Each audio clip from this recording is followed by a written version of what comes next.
All right, we are back and developing tonight. There are reports of talks at the highest levels between Russia and Iraq this evening as battles rage across Iraq as the government-backed forces fight the al-Qaeda offshoot known as ISIS as they try to establish an Islamic nation state that stretches from Syria through the better part of Iraq. ISIS controls 3 major cities in Iraq now and a lot of territory in Syria as well.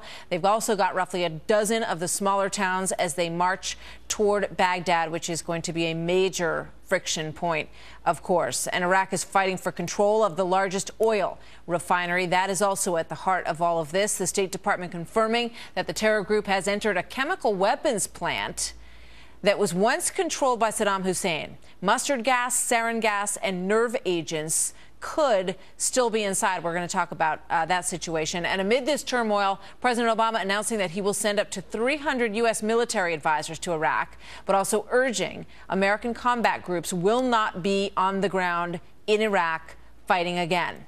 Retired General Tom McInerney and Iraq and Afghanistan combat veteran Pete Hegseth, both very qualified to talk about this with us tonight, and both Fox News contributors. Gentlemen, welcome. Good to have you here tonight. Thanks. Thanks, Martha. General, let me start with you. These reports that Vladimir Putin picked up the phone and talked to Nouri al-Maliki and offered him his support. This, while the United States is sort of, still trying to figure out what our strategy is by all reports. What do you think? Well, he's just rubbing it right in President Obama's eyes. He did it when he seized Crimea. He's doing the same thing now in the eastern Ukraine. And all of a sudden he appears in Iraq and working with also the Iranians. And so it is blatantly trying to be the bully and humiliate President Obama. And he's doing a pretty good job of it, by the way. All right. What about these chemical weapons, Pete? Are they of a concern?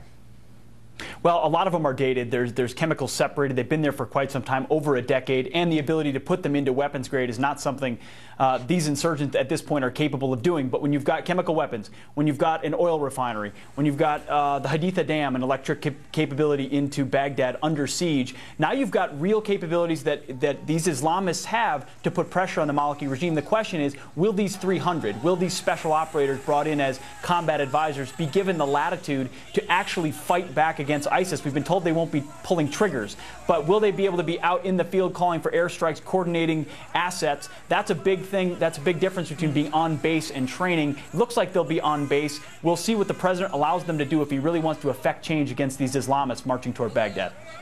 General, has the president articulated to your satisfaction what the goal is here? What would be considered fixing this situation, do you think? Well, he certainly hadn't articulated what the goals are. I don't think 300 men can do anything. I strongly oppose this.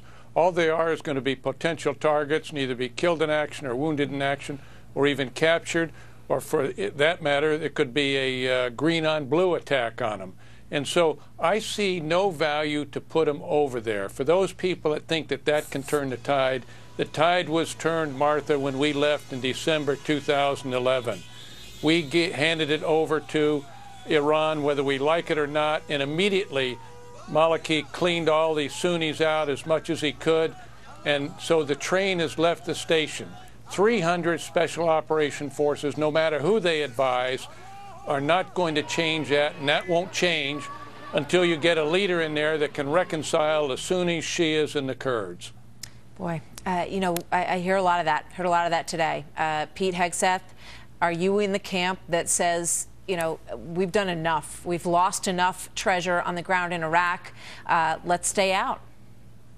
No, I'm not, because I think we've got interest there. And while the general's right that we lost this when we didn't sign the Status of Forces Agreement, when we gave up on the fight, at least 300 is a willingness, a recognition, finally, from this president that he cares about something other than just ending the war. We have strategic interest in preventing a safe haven for Islamists in Iraq. Do I think we should send battalions and battalions of people back in there? Not necessarily, but in Afghanistan, right after 9/11, we showed that a core group of special operators can do a heck of a lot if they're given the latitude to activate. The problem is this president will not do that because he doesn't want the complications that come with it. So he won't empower these guys. He'll put them in impossible situations. They're outnumbered. It's an underwhelming number. There's no doubt about that. But at least he recognized, been dragged into recognizing that the outcome in Iraq matters. And so if this is a foot toward more effort, we can't just give away the middle between Syria and Iraq to Islamists who seek to strike us here at home. That is what's at issue. This president isn't addressing it well, and he'd better. And at least he's recognizing it's time to do something. Gentlemen, thank you very much. Good to see you both tonight. Thanks, Mark.